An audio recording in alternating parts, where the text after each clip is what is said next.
already copied the question over here in my Excel file. And this scenario relates to two requirements. And this is the Newcraighall Co company. We have the trial balance over here. And if we scroll down, we can see that we have the information over here as well. The notes are relevant over here, 1, 2, 3, 4, 5, 6, 7. And the requirement is over here that we have to calculate using the pre-formatted table provided the Newcraighall company's adjusted profit for the year. And then we have to prepare the Newcraighall company statement of financial position as at 31st December 20x1.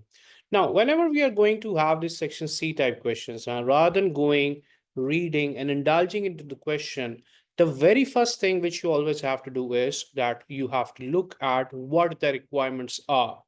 And then according to the requirements on the parallel side, you have to create the formats for what you have been asked for.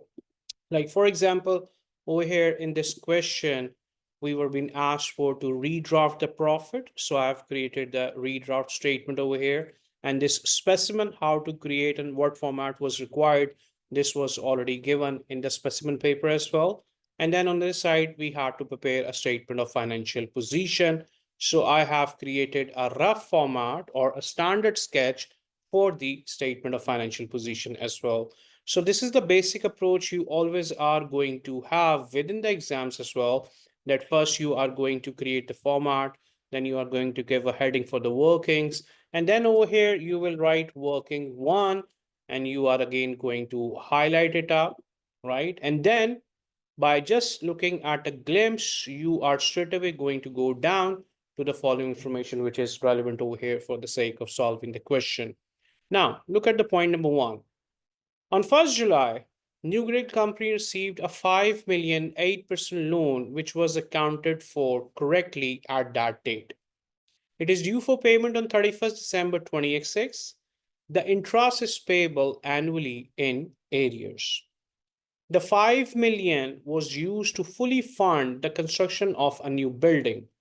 The construction cost has been correctly capitalized, but no other accounting entries in respect of the property or loan have been made since that date. The construction is due to be completed by 31st January 20x2. So the construction is due to be completed by 31st January 20x2. We have a year end of 31st December.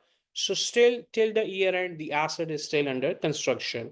Now, we have studied all the accounting standard related to the non-current asset, especially the tangible non-current asset. And we have read one standard, the IS 23, the borrowing cost as well, that if we have taken up a loan explicitly for the construction or the acquisition of the asset, or we have the general borrowings and we take up an amount to acquire or construct a non-current asset, then we are allowed by the standard to capitalize the borrowing cost, which is related to the period in which the asset is being constructed or it's taking a time to acquire it up, right? So this is something which is eligible and we are allowed to do so. So over here, we have just simply capitalized this 5 million, the loan which we have taken, and we have accounted it for in the form of the loan over here. And then we have also capitalized it into the non-current asset as well. But apart from that, no other adjustment has been made. I mean, that is obviously related to as far as the interest cost is concerned, it has not been capitalized, right? So what we are going to do is we are going to do its adjustment over here and we are going to calculate it up. So I'm going to go over here and I'm going to write loan for construction of a building, right? Because we are constructing a building over here, the new building. So we are going to do its adjustment. We got the loan on 1st July. This is now 31st December. So technically speaking, 6 months have passed. So we are going to simply calculate the interest on loan, which is going to be accrued over here, right? So we have loan balance at start. That is going to be 5 million over here. Then we have this interest cost to be capitalized. That is going to be 5 million into 8% into 6 by 12. Now, this is the 5 million loan. 8% is the interest rate over here. So we are going to do the 6 by 12 of it as well. So we are just straight away going to go over here. And this is going to be 5 million into 8% into 6 by 12. We get this 200 over here. Right now, we are simply going to debit the building over here. Let me write it as debit building with 200, and then we are going to credit the interest accrued with 200 as well.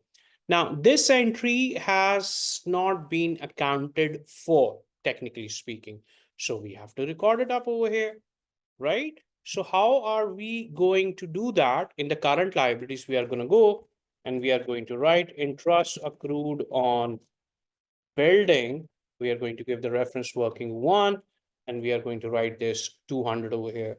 And then in the non-current assets, we are going to write building under construction working 1, and this is going to be 5,000 for the building and 200 for the interest cost over here. So 5,000 plus 200, we are going to get a 5,200 over here for the building under construction over here. And it also says over here that this has been already been capitalized as well, right? Because the construction cost has been correctly capitalized. So it means if I go into the property over here now, in this amount is already capitalized, but I am writing it separately over here because we have treated it separately over here, right? Then moving ahead from here, now let's just read about the point number 2 over here. On 1st December, Newcraighall Company placed an order for equipment at a cost of 3 million. This cost has included within equipment and trade payables. The equipment was received and paid for on 6th January 20x2. Now, the point of concern is we have placed an order for the equipment, but unfortunately at the year end, we did not receive the equipment. But the accounting entries have already been made, which is wrong, right? We cannot record up an asset in advance when it has not yet been received or it has not been been paid for is something else. But if we have not received, we cannot record it up in in advance as well. And the recording has been that we have recorded this 3 million equipment into our equipment and the trade payables as well. So we are going to reverse it up. And how are we going to do that? We are going to go over here in working 2, equipment purchased, or we can say, yeah, we can simply write equipment in transit as well. We can say it, right? Which is still to be received and it has not been received, right? So we are going to write as the equipment has not been received, so we cannot record it in the accounts. The entries will be reversed. So we are going to debit the payables and the amount is 3 million now. So we are into the thousands over here. So I'm going to debit the 3,000 and then I am going to credit the equipment over here with 3,000. So I'm going to go into the current liabilities. I'm going to write my trade payables with working 2. I'm going to go into the trial balance, trade under the payables 5780. I am going to minus this 3,000 from here. And then this equipment has to be written off from the balance of the equipment. So I will give it a reference of working 3 equipment, or we can write it as the other equipment as well. So for this, what we can do is, let's highlight this up. Balance given, I'm going to write the cost. If I go up, this is the equipment, this is 16,200. Less equipment reversed or not yet received, I mean, from the working queue, we are going to minus the 3,000 from here, right? And then we have the third point where we have this equipment which has been depreciated on the diminishing balance at the 25%. So what we are going to do is we have reversed this equipment over here.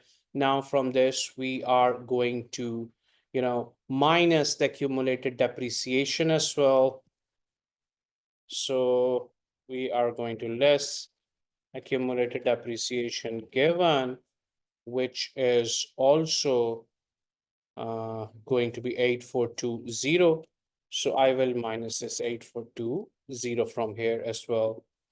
So when I do so, I have the revised value for the equipment, which is going to be 4780. Then I have the depreciation charge for the year, which is 25%. And this is going to be this into 0.25. So I get this 1195 over here. So I have my carrying value at year end, which is going to be 3585. So over here, I have to record this carrying value. Then I have to record this, the depreciation charge for the year. And this equipment, which I had wrongly, capitalized, I have already reversed it into the payables as well. So I'm going to go up. I'm going to write this other equipment working 3. The balance is 3585. Then I'm going to go into the adjustment for the profits. I will have the profit given over here. And in this, I am going to have depreciation charge on equipment working 3.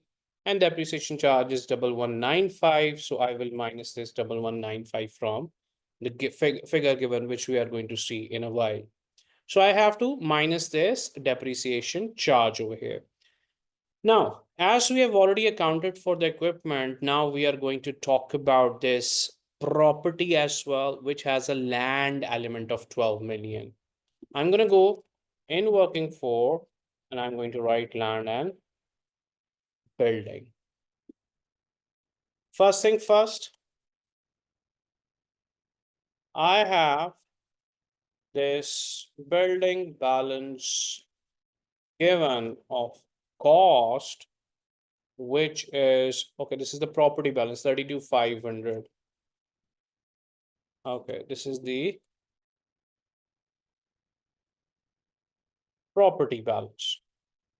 First thing first, I'm going to less the land from it, which is 12 million. So we have remaining cost building, right? And then we have, or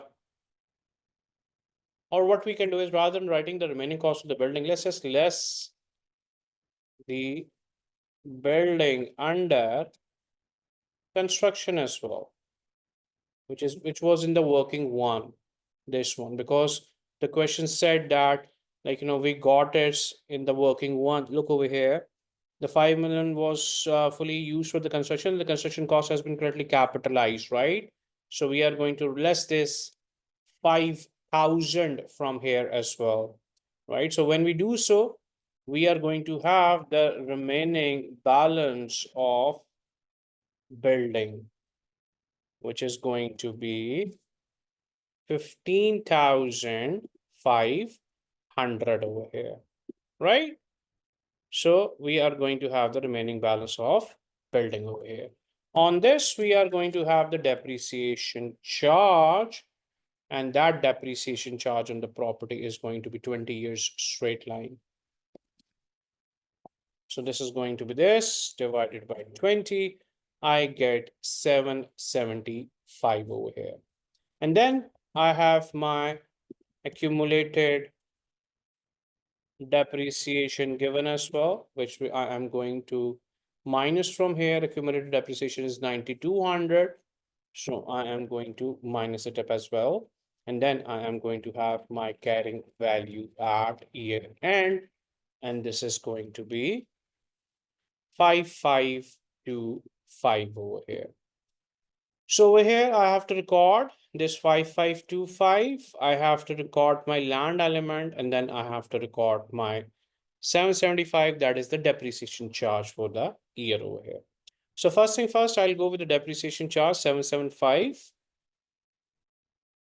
I will write depreciation charge on building. That's going to be working for, yes. And then now I have a land element of 12 million. I have 5525 for the building over here. So I have a total value of land and building over here, that is 12 million plus 5525. That is going to be 17,525. I'm going to go over here. I'm going to write land and building working for, and that is going to be 17,525 over here. Right? So I have it over here. Done.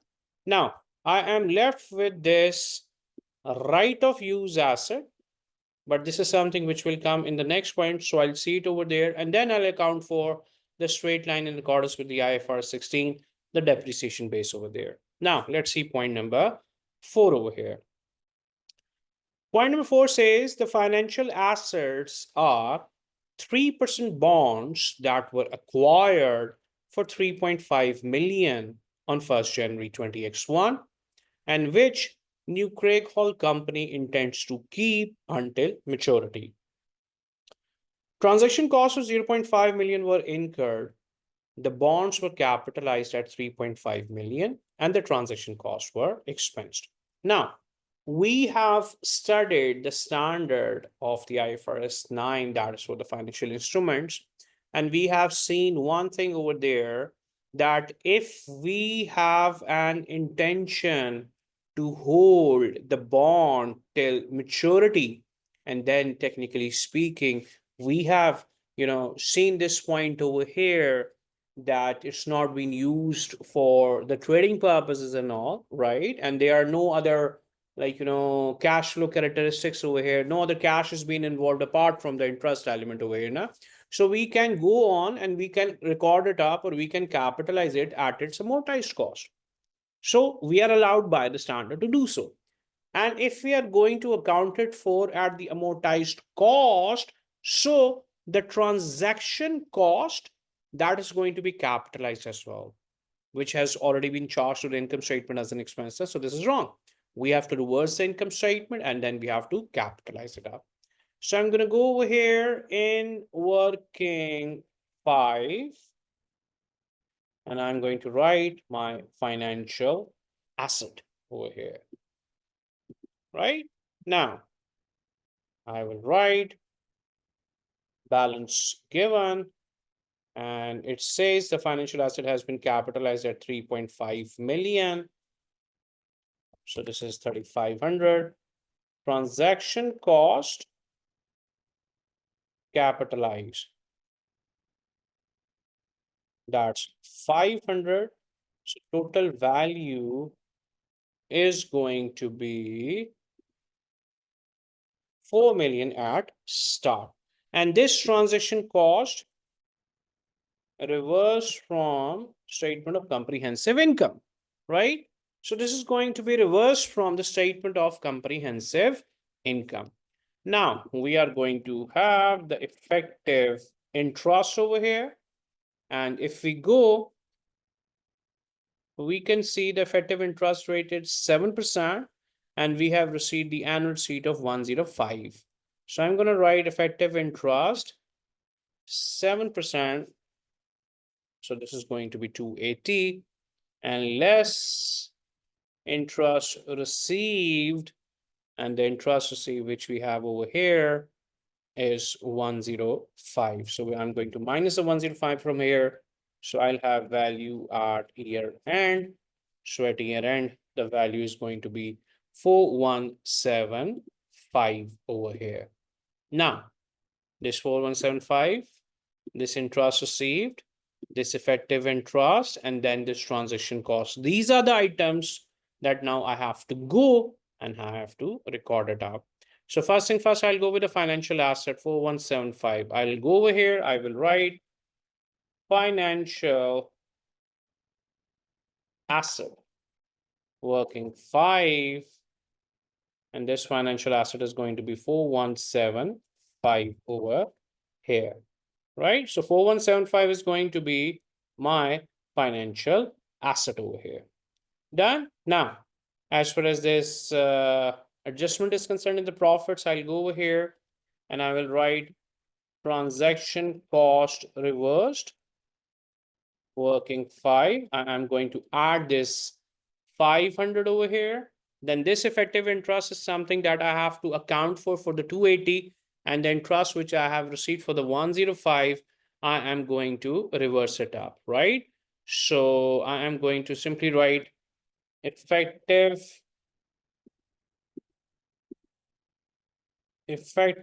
interest on financial asset working 5. Effective interest is 280. I am going to add this 280 and I am going to less the nominal interest on financial asset working 5, and this was 105. So I'm going to minus the 105. Or what you can do is, this has been accounted for at the nominal one, so just take up the difference and add it up into the adjustment figure over here, right? I'm going to, and I'm taking you with a step-by-step figure over here, right? And we are doing the adjustments over here by a step-by-step, right? There's no point of accumulating the stuff over here. Straight away, just take them, do the adjustment, and continuously, simultaneously keep them posting into the format that we have over here.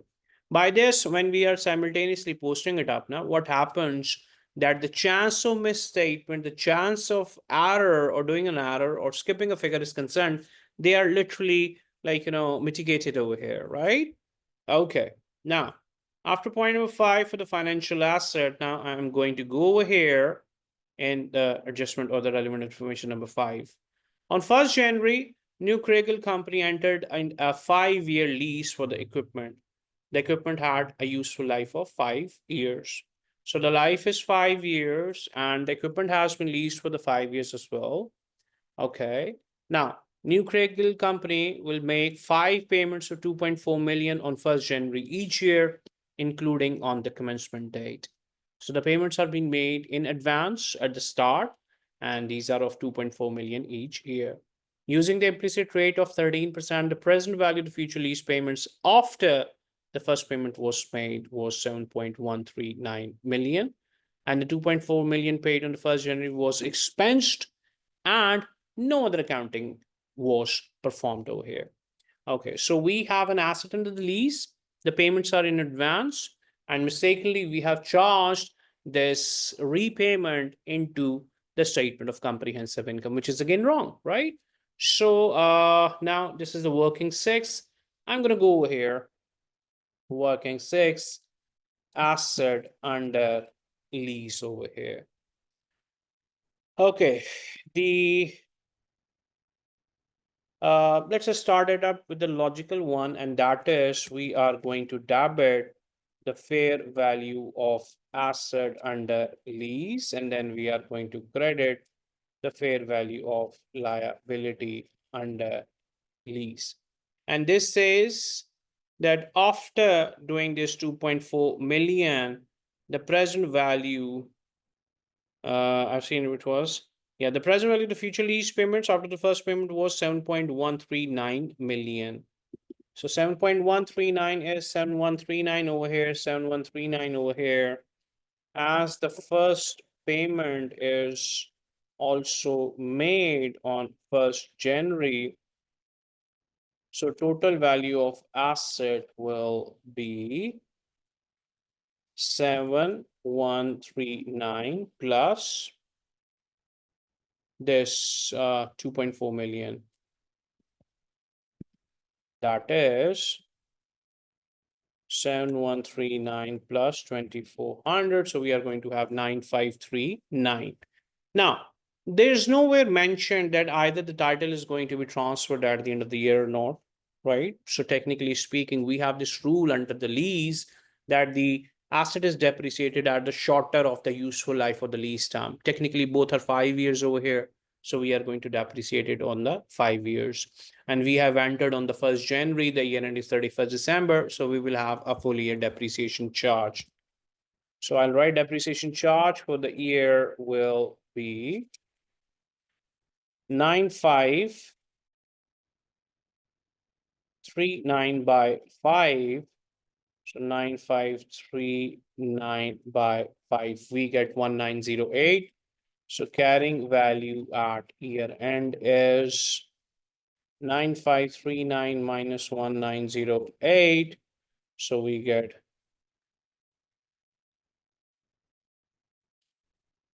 7631. This 7631 has to be recorded. This depreciation charge has to be recorded. And the first payment of 2400 has to be reversed as well, right? So I can write it 2400 payment for lease will be reversed from statement of comprehensive income as well. So I'm going to go up 7631. I'm going to write asset under lease working 6.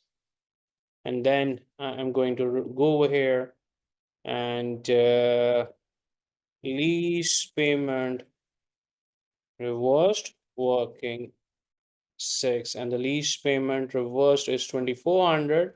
So I'll add this 2400 over here, and then I'm going to have depreciation charge on leased asset working 6, and the depreciation is 1908 over here, right? So this is reverse, the lease payment and the depreciation charge is over here, and the asset has been recorded over here as well. Now I'm going to go into the liability half. Present value of liability 7139. And this 7139 is after doing the initial payment of 2400, right? So now I am going to create a lease schedule for payment in advance in order to have a proper understanding over here. So I have year liability at start, then I have a straightaway repayment.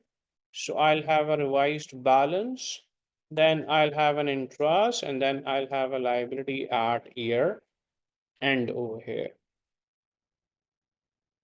Putting up the currency signs. Okay, so we have this December 20x1 over here. Liability at start, this was after the repayment of 2400 now. So we have a revised balance of 7139. Technically speaking, we will be having the same amount of 9539 over here, from which we have repaid 2400 over here. So we have this again, see, 7139 over here. Now interest rate implicit in the lease is 13%. So this 13% is going to be on this amount, 928. So total liability at the year end is going to be this one, 8067. Then we have December 20x2. We have this balance over here. The repayment is going to be the same way, revised balance, then this interest over here, and then this liability at year end over here.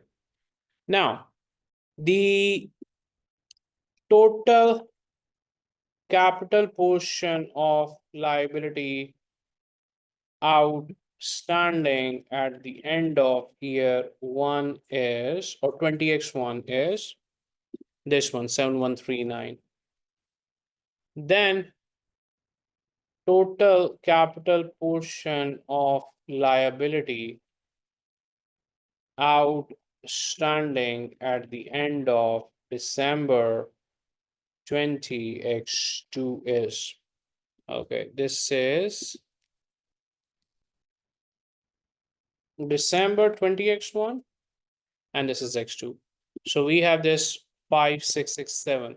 So automatically current liability portion is going to be their difference over here.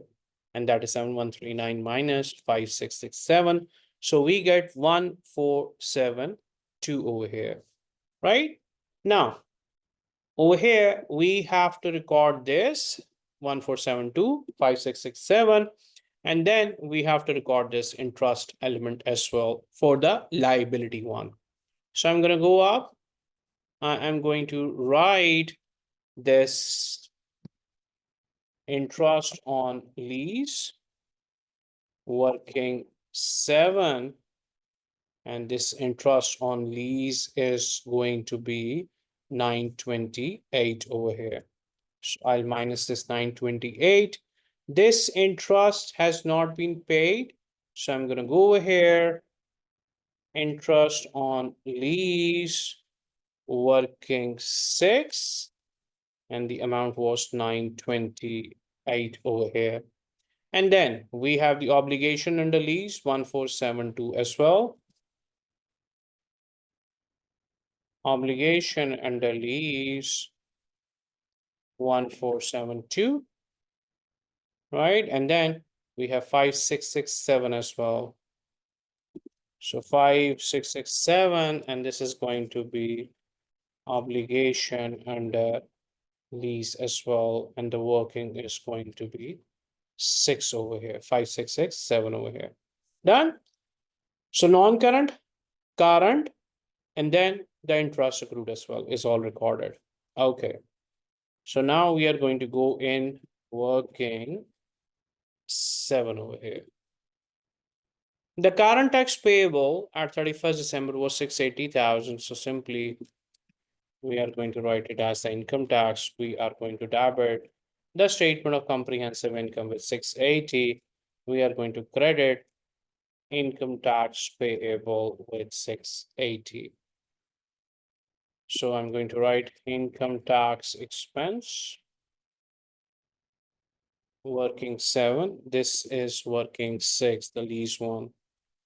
So this interest expense, income tax expense is 680. I will minus the 680 from here. I will go over here. I will write income tax payable working 7, and I will write 680 over here. Right? Simultaneously, keep on posting simultaneously. And then in the financial statements for the year ended 31st December 2012, Newcraighall Company planned to disclose a contingent asset of 1.2 million relating to a court case. On 30th December 2021, a court ruled that Newcraighall Company would receive only 1 million. No accounting adjustments have been made in respect of this. So you plan to disclose a financial asset which you have not recorded, and now the court has said that you are going to get the 1 million. So it's virtually certain that you are going to get, so you are going to record it up now. So I'm going to go over here in working 8. I'm going to write contingent asset. So I am going to debit the contingent asset over here with 1 million, and I'll credit my statement of comprehensive income with 1 million because I'm receiving this, so this is going to be my income over here, right? So I am going to write contingent asset receivable, or I'm just simply going to write contingent income or contingent asset over here, whatever the way you want to write, you can. I'm going to add this 1,000 over here, and then in the current assets, I will write my contingent asset receivable, and this is going to be recorded at 1,000 as well, right? So I'm all done with as far as the adjustments are concerned, right? Okay, then moving ahead from here, now we are going to go on to the trial balance that we have. Property already accounted for, accumulated depreciation already accounted for, equipment already accounted for, We already have the financial asset as well. Then we have the inventory is 4640. So I'm going to go here 4640 for the inventory. Then I have my trade receivables 2810. I'll record it up. Then I have cash and cash equivalents, and these are with a credit balance. So I'm going to go down in my current liabilities. I will write cash and cash equivalent, and the amount was 210. Then I have my retained earnings 12,620. I'm going to go over here 12,620 is what I have. I have to add up the profit now, so that is why I've written it over here separately. Then the share capital is 14,000. Loan payable is 5,000. I'm going to go over here. Loan payable. I have this 5,000 over here. And then I have my trade under the payables, 5780 already accounted for. And draft profit before tax for the year ended 31st December 2021 is 4420 over here. Okay, so my adjusted profit at year end is going to be the sum of these all adjustments. And that's going to be 3009, which I have to add in my retained earning. So 12,620 plus 3009, I get 15,629. I don't have a premium, so I'm writing a dash over here. Now, this is a simple, like, I have to do the sums over here. So for this is going to be 38116 over here. Then for this is going to be 8450. So my total assets are going to be 46566 over here.